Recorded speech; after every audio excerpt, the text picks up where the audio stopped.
اعوذ باللہ من الشیطان الرجیم بسم اللہ الرحمن الرحیم الحمد للہ رب العالمین والصلاة والسلام علی اشرف الانبیاء والمرسلین وآلہ الطیبین الطاہرین اعوذ باللہ من الشیطان الرجیم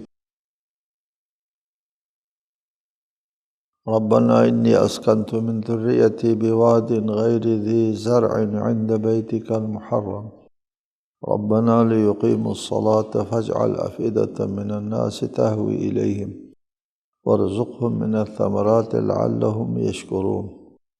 اے ہمارے پروردگار، میں نے اپنے اولاد میں سے بعض کو تیرے محترم گھر کے نزدیک ایک بنجر وادی میں بسایا، اے ہمارے پروردگار، تاکہ یہ نماز قائم کرے، لہذا تو لوگوں کے دل ان کی طرف مائل کر دے اور انہیں پھلوں کا رزق عطا فرما تاکہ یہ شکر گزار بن جائے۔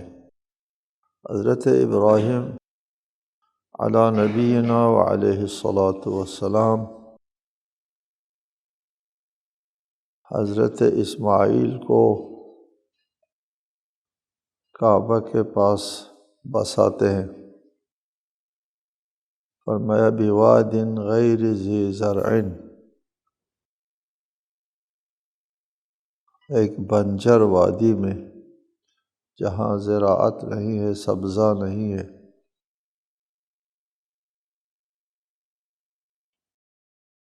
وہاں زندگی کے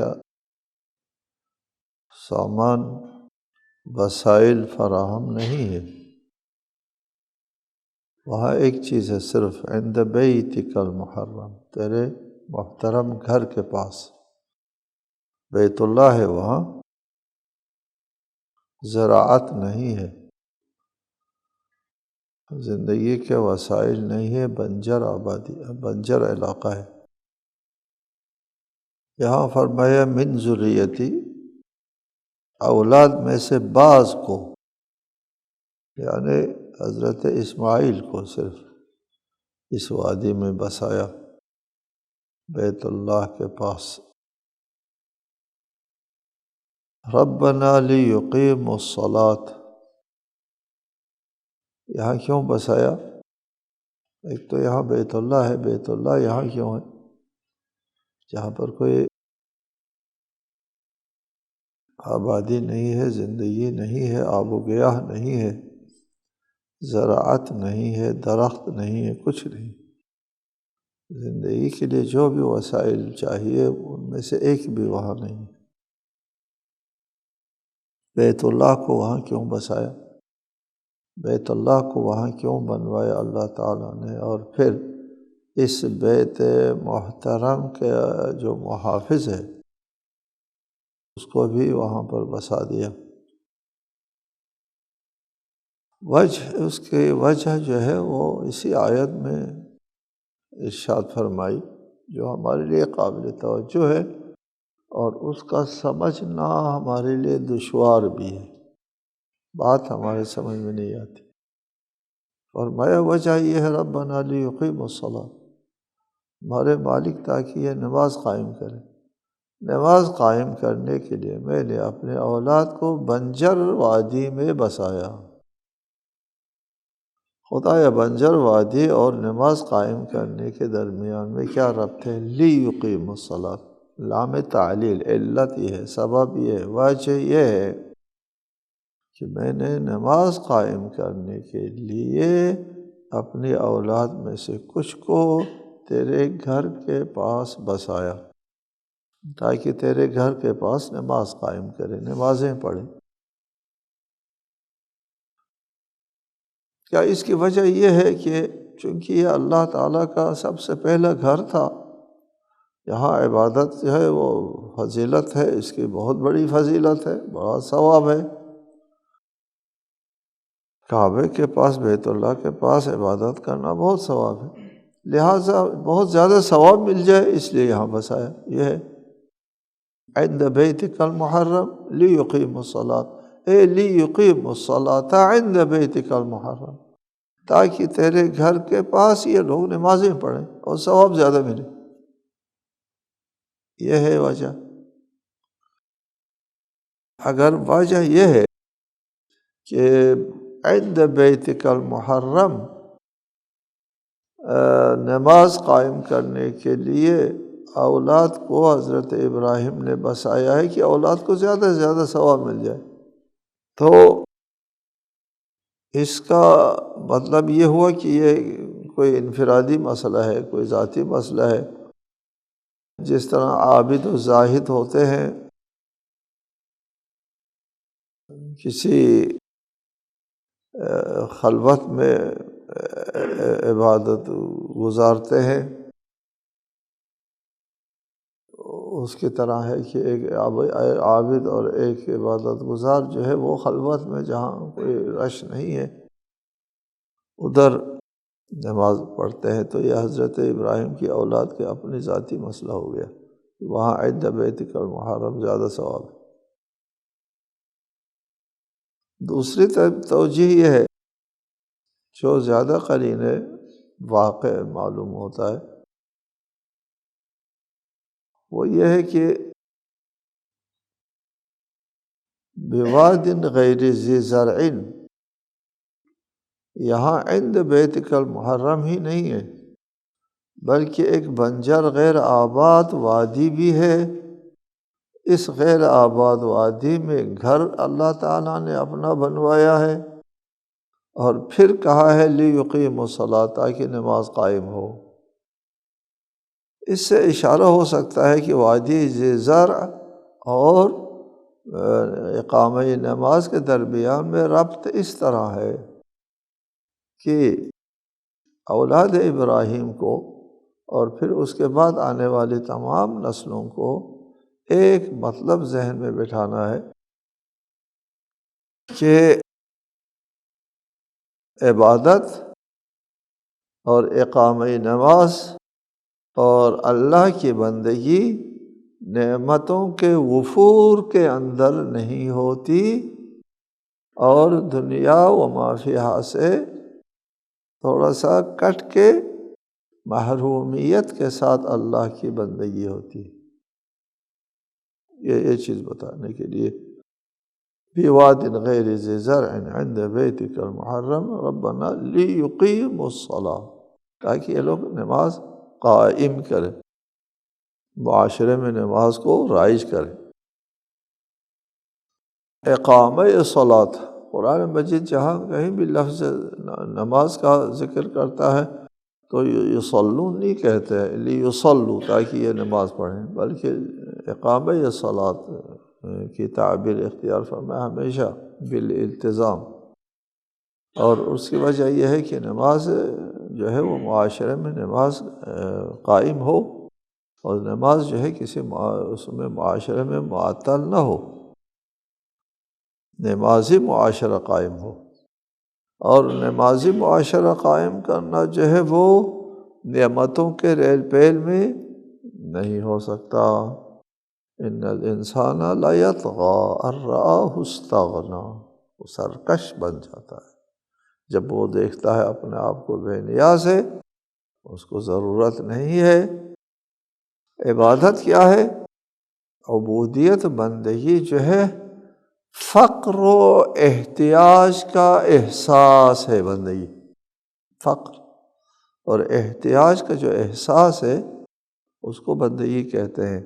وہ اللہ کی بندگی کرتا ہے بندہ، اللہ سے مانگتا ہے، دعا کرتا ہے، اس لیے کہ وہ احساس فقر کرتا ہے، احساس احتیاج کرتا ہے، محتاجی اور فقر و تنگ دستی، دنیا کے مال و منال جو ہے ان کے پاس نہیں ہے، اور جب نہیں ہے تو اس کا جو انسان کے سرشت اور فطرت کے اندر فقر و نیاز مندی جو خوابیدہ ہے وہ زندہ رہتی ہے یہ صفت۔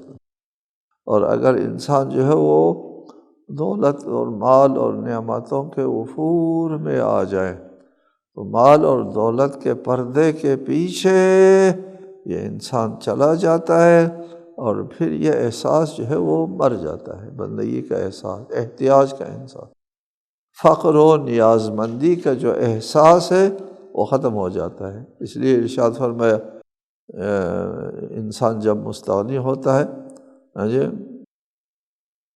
ان الانسان لا یطغی ان رآہ استغنی، جب وہ بے نیاز پاتا ہے اپنے آپ کو وہ سرکش ہو جاتا ہے، تو سرکش اس لیے کہ وہ احساس اس کا ختم ہوتا ہے۔ نیاز مندی اور فقر کا احساس جب ختم ہو جاتا ہے اس وقت اللہ کی بندگی نہیں ہوتی، اقامہ نماز نہیں ہوتا۔ ہم بھی دیکھتے ہیں معاشروں میں جہاں کہیں بھی ہے، دین کو، مذہب کو، اسلام کو غریبوں نے بچایا ہے اور ان لوگوں نے زندہ رکھا ہے۔ حضرت نوح سے لے کر حضرت خاتم تک تمام انبیاء کے بارے میں لوگوں نے کہا تھا کہ اراذل اور کمتر لوگ آپ کی پیروی کرتے ہیں۔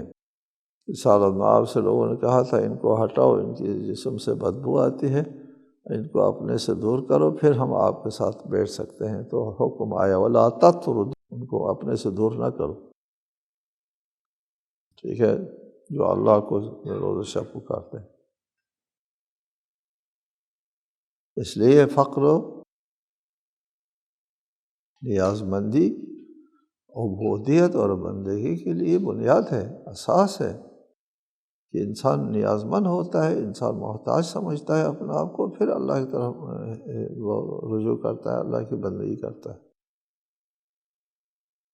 بواد غیر ذی زرع کو اللہ تعالیٰ نے نہج البلاغہ میں بھی اس کی تشریح موجود ہے۔ اللہ اگر چاہتا تو اپنے گھر کو ایسے جگہ پر بناتا جہاں پر آبشاریں چل رہی، جہاں پر نہریں چل رہی ہوں، جہاں پر سبزہ ہو، جہاں باغات ہو، جہاں نعمتوں کا وفور ہو، اور ایک خوبصورت باغ کے بیچ میں بیت اللہ جو ہے وہ ہوتا، اور سیاہ سیاہ پتھروں کے بیچ میں نہ ہوتا، وہاں سیاہ پتھروں کے علاوہ کچھ نہیں۔ ربنا لیقیموا الصلاۃ،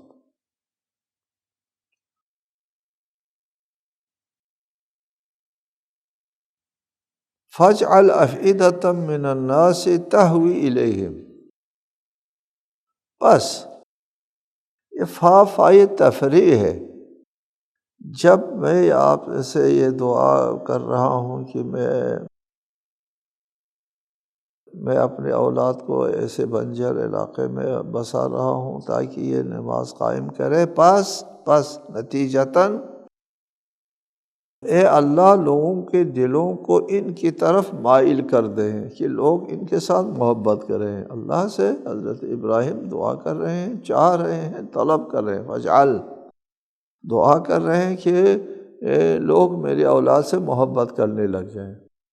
اے اللہ ایسا کر دیں کہ لوگ میری اولاد کی محبت دلوں میں رکھ دیں، ٹھیک، تاکہ یہ نماز قائم کر سکے، نماز آپ کا پیغام لوگوں تک پہنچا سکے، لوگوں کے دلوں میں محبت ہوگی، لوگ رجوع کریں گے تو لوگ جو ہے میری اولاد کی بات سنیں گے اور تیرا پیغام جو ہے وہ لوگوں میں پھیل جائے گا۔ اولاد ابراہیم کو اللہ تعالیٰ نے پھر محبت سے لوگوں کے دلوں میں محبت بھی ڈال دی۔ حضرت ابراہیم نے اپنی اولاد کے لیے دعا کر دی کہ لوگ جو ہے میری اولاد کے ساتھ محبت کریں، دعا اللہ سے طلب کیا۔ یہاں ایک قابل توجہ نکتہ ہے کہ حضرت ابراہیم نے اللہ تعالیٰ سے اپنی اولاد کی محبت جو ہے وہ لوگوں کے دلوں میں پیدا کرنے کی درخواست کی کہ لوگ میری اولاد سے محبت کریں۔ آیے مودت ہے، قُلْ لَا أَسْأَلُكُمْ عَلَيْهِ أَجْرًا إِلَّا الْمَوَدَّةَ فِي الْقُرْبَى، آپ کہہ دیجئے کہ اس تبلیغ رسالت کے اوپر میں تم سے کوئی اجرت نہیں مانگتا سوائے میرے قریبی ترین رشتہ داروں کی محبت کے۔ قربہ قریبی ترین، صرف قریبی نہیں، قریبی ترین، یہ اقرب اور قربہ۔ قریب قریب کو کہتے ہیں، اقرب زیادہ قریب کو کہتے ہیں۔ اور تانیث کے لیے قربا ہوتا ہے، زیادہ قریبی رشتہ داروں میں۔ رشتہ دار تو بہت ہیں نا رسالت مآب کے، سارے پورے قریش کے لوگ رشتہ دار ہیں، نہیں رشتہ دار نہیں، قریبی ترین، قریبی بھی نہیں، قریبی ترین رشتہ داروں کی محبت۔ اس پر بعض اہل قلب نے اعتراض اٹھایا ایک، اس آیت میں اس کا جواب ہے۔ اعتراض یہ اٹھایا کہ الفاظ یہ ہے کہ یہ اخلاق سے گری ہوئی بات ہے، یہ الفاظ ہیں ان کے، اہل قلم، مشہور اہل قلم، ان کے یہ الفاظ ہیں کہ یہ اخلاق سے گری ہوئی بات ہے کہ رسالت مآب یہ کہتے ہیں کہ میں نے تمہارے لیے حق کا جو پیغام پہنچایا ہے اس کے عوض میں میرے قریبی رشتہ داروں سے محبت کرو، یہ اجرت مانگنا، میں نے جو تمہارے لیے کام کیا ہے اس کے عوض میں میرے بچوں کے ساتھ محبت کرو، یہ اخلاق سے گری ہوئی بات ہے، یہ لکھا ہے۔ ہم کو بڑا دکھ ہوا اس تعبیر سے کہ یہ اخلاق سے گری ہوئی بات ہے کہ اولاد سے محبت کا تقاضا کرنا، یہ سنت ابراہیم ہے، یہ حضرت ابراہیم نے اپنے اولاد کے لیے یہی چیز مانگی ہے۔ یہاں پر دیکھیے واضح ہے، فجعل، فجعل، میں نے میرے اپنے اولاد کو یہاں بے آب و گیا وادی میں بسایا ہے تاکہ نماز قائم کرے، تیری بندگی قائم کرے، تیرا پیغام جو ہے وہ معاشرے میں انسانوں تک پہنچائے۔ بس فجعل افئدۃ من الناس تہوی الیہم، لوگوں کے دل ان کی طرف مائل کر دیں، یہ لوگ ان سے محبت کریں۔ حضرت ابراہیم اپنے اولاد کے لیے محبت مانگتے ہیں اللہ تعالیٰ سے، یہ اخلاق سے گری ہوئی بات ہے۔ حضرت ابراہیم نتیجے کے طور پر مانگتے ہیں، میں نے یہ کام کیا ہے، میں نے یہ کام کیا ہے، اپنے اولاد کو یہاں بسایا ہے، لیقیموا الصلاۃ، نماز قائم کرنے کے لیے، میں نے تیری عبادت کرنے کے، تیری بندگی کے لیے میں نے بچوں کو، میرے اپنے بچوں کو یہاں بسایا ہے، پس عوض میں، پس نتیجہ ہے، پس عوض میں کیا کرو، لوگوں کے دلوں کو ان کی طرف باہر کرو، یہی اجر رسالت مانگ رہے ہیں حضرت ابراہیم۔ اور آپ فرماتے ہیں کہ یہ اخلاق سے گھری ہوئی بات ہے۔ سبحان اللہ، یہ اس وقت ساری دنیا میں اولاد ابراہیم اور اولاد ابراہیم، حضرت رسالت مآب بھی اولاد ابراہیم ہے، اور اولاد رسول اللہ بھی اولاد ابراہیم ہے۔ اس حساب سے آئے مودت نہ ہو، اگر قرآن میں آیت مودت نہیں ہے، صرف یہ آیت ہے، پھر بھی اہل بیت کی محبت اس آیت سے ثابت ہوتی ہے، چونکہ یہ ذریعہ اولاد ابراہیم ہے۔ یہ پچھلے درس میں ہم نے بتایا تھا آپ کو کہ وَاجْنُبْنِي وَبَنِيَّ أَن نَعْبُدَ الْأَصْنَامَ، بنی اولاد جو ہے وہ اولاد ابراہیم ہے صحیح معنوں میں، جو بت پرستی سے پاک و پاکیزہ رہے ہیں، بت پرستی میں کبھی ملوث نہیں ہوئے، وہی اولاد ابراہیم ہے۔ اور انہی اولاد ابراہیم کے لیے حضرت ابراہیم یہاں دعا کر رہے ہیں کہ لوگوں کے دل ان کی طرف مائل کریں اور لوگوں کے دلوں میں محبت جو ہے وہ راسخ کریں۔ تو آئے مودت اس آیت کی تائید میں ہے، لہٰذا اس کو اخلاق سے گری ہوئی بات قرار دینا نہایت افسوس کی بات۔ وَارْزُقْهُم مِّنَ الثَّمَرَاتِ، اس وادی بے آب و گیا میں نے بسایا ہے، درست ہے ناز و نعمت میں نہیں ہے، یہ بیت اللہ الحرام جو ہے، یہ یہاں ٹھیک ہے باغات نہیں ہے، پانی نہیں ہے، نہریں نہیں ہیں، لیکن انسان کو زندگی برقرار رکھنے کے لیے کچھ تو چاہیے، وہ اللہ وہ فراہم کر دو۔ اس دنیا سے بے نیاز بھی نہیں رہ سکتا انسان، کو کھانا پینا اور زندگی کے سامان بھی ضروری ہوتا ہے، ناز و نعمت نہ صحیح، ثمرات تو چاہیے کچھ کھانے پینے کے لیے، اس کے لیے بھی دعا فرمائی۔ یہاں تین چیزیں ہیں، اقامہ صلاۃ، لوگوں کے دلوں میں محبت، اور اپنی زندگی کے لیے ضرورت کے رزق باعزت فراہم کرنا، لعلہم یشکرون، تاکہ وہ شکر کرے تیری نعمتوں کا، رزق بھی ملے، عبادت بھی ملے، اور لوگوں کے دلوں میں محبت بھی ہو، اور تیرا پیغام بھی لوگوں تک پہنچا سکے۔ ربنا انک تعلم ما نخفی وما نعلن وما يخفى على الله من شيء في الارض ولا في السماء۔ ہمارے مالک، جو کچھ ہم پوشیدہ رکھتے ہیں اور جو کچھ ہم ظاہر کرتے ہیں تو اسے جانتا ہے۔ اللہ سے کوئی چیز نہ تو زمین میں چھپ سکتی ہے نہ آسمان میں۔ حضرت ابراہیم کی دعا کا سلسلہ جاری ہے کہ فرمایا کہ اے مالک ربنا، تجھے علم ہے، تو جانتا ہے کہ میرے دل میں کیا ہے، میرے دل کی آرزوئیں کیا ہے، نیت کیا ہے، اس کے مطابق میرے ساتھ رفتار کر۔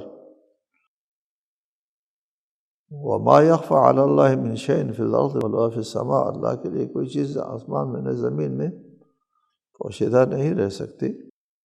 پوشیدہ ہم سے چیزیں رہتی ہیں کہ چیزیں جو ہے وہ ہمارے لیے حائل ہوتی ہیں، اللہ تعالیٰ کے لیے کوئی چیز حائل نہیں ہو سکتی۔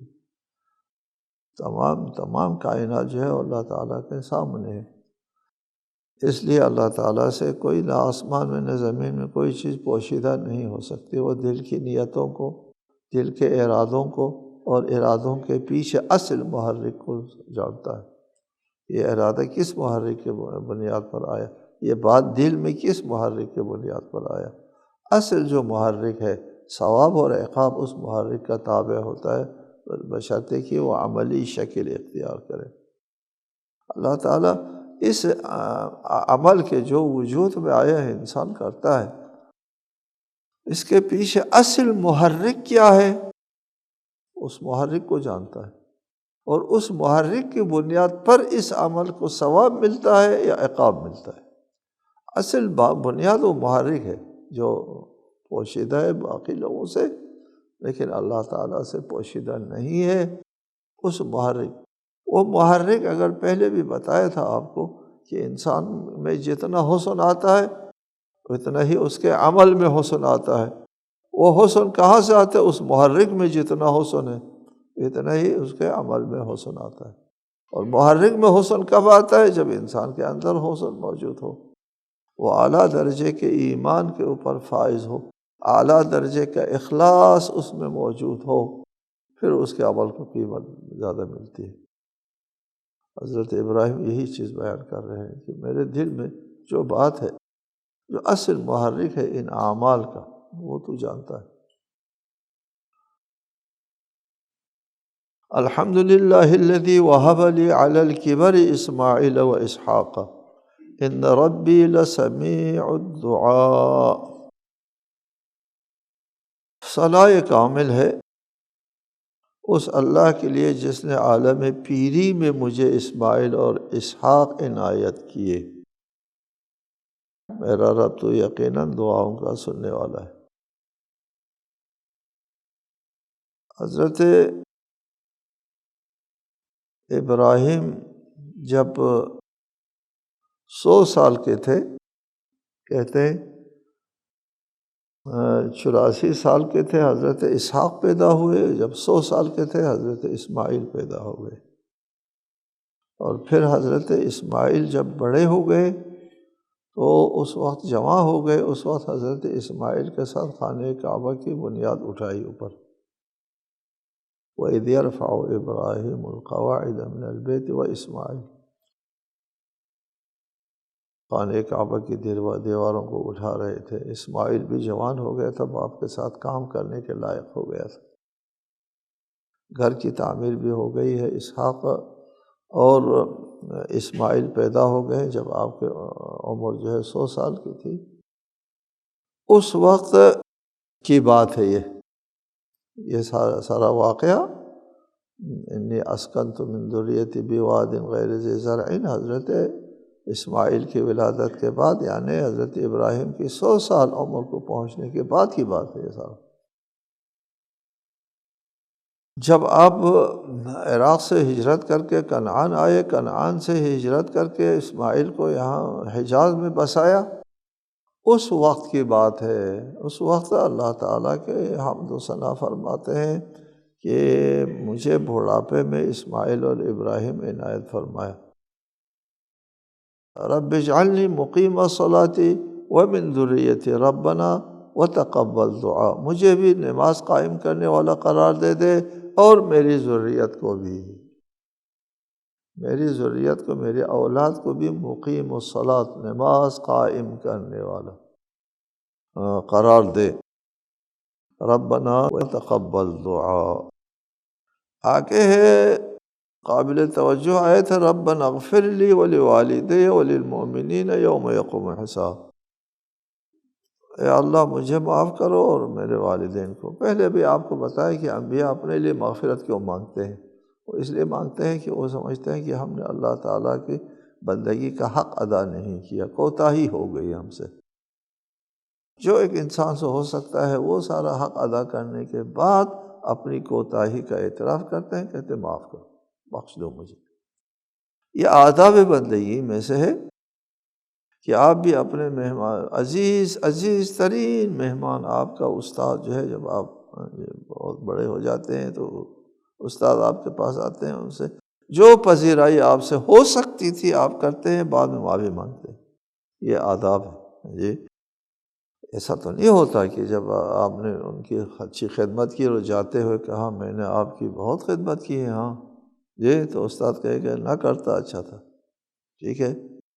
یہ آداب بندگی میں سے ہوتا ہے کہ یہ کوتاہی کا اعتراف کرنا، اس لیے مجھے معاف کرو اور میرے والدین کو مغفرت دے دو۔ حضرت ابراہیم پیرانہ سالی میں 100 سال کی عمر میں جب یہاں